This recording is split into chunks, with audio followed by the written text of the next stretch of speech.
धीरे आवे राघोपुर के बाजार भाई धीरे आवे आमा टोला बाजार माया धीरे आवे। धीरे आवो राघोपुर के बाजार दाऊ धीरे आवो आमा टोला बाजार माया धीरे आवो। चले आवे वो चले आवे धीरे आवे राघोपुर के बाजार भाई धीरे आवे आमा टोला बाजार माया धीरे आवे। धीरे आवो राघोपुर के बाजार दाऊ धीरे आवो आमा टोला बाजार माया धीरे आवो।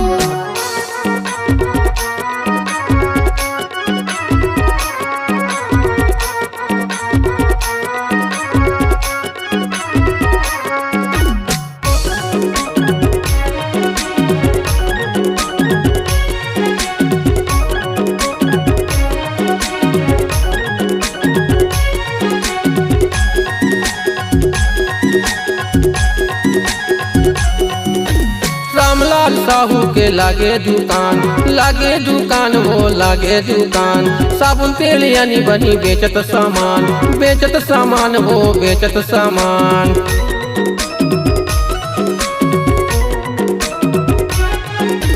रामलाल साहू के लागे दुकान वो लागे दुकान साबुन तेल यानी बनी बेचत सामान वो बेचत सामान। चले आवे वो चले आवे धीरे आवे राघोपुर के बाजार भाई धीरे आवे। आमा टोला बाजार माया धीरे आवो।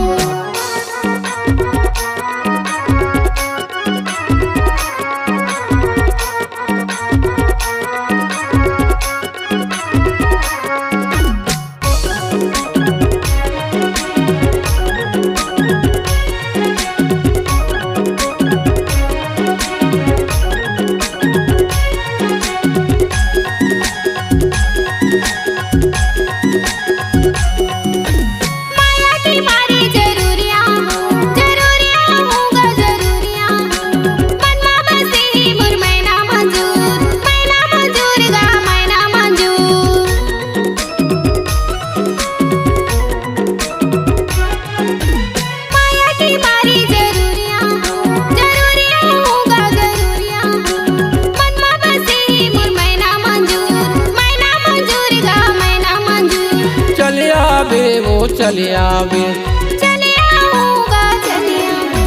धीरे आवे राघोपुर के बाजार भाई धीरे आवे। आमा टोला बाजार माया धीरे आवो।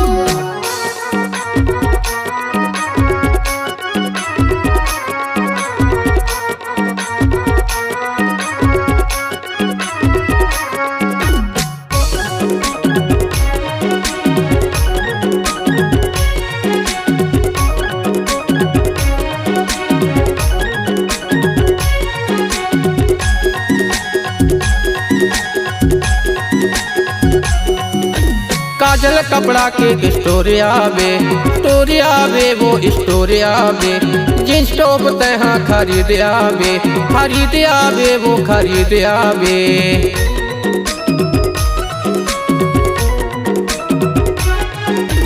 काजल किराना स्टोरी आवे वो स्टोरी आवे। जींस टॉप तहाँ खरीद आवे वो खरीद आवे। चले आवे वो चले आवे धीरे आवे राघोपुर के बाजार भाई धीरे आवे। आमा टोला बाजार माया धीरे आवो। धीरे आवे राघोपुर के बाजार भाई धीरे आवे।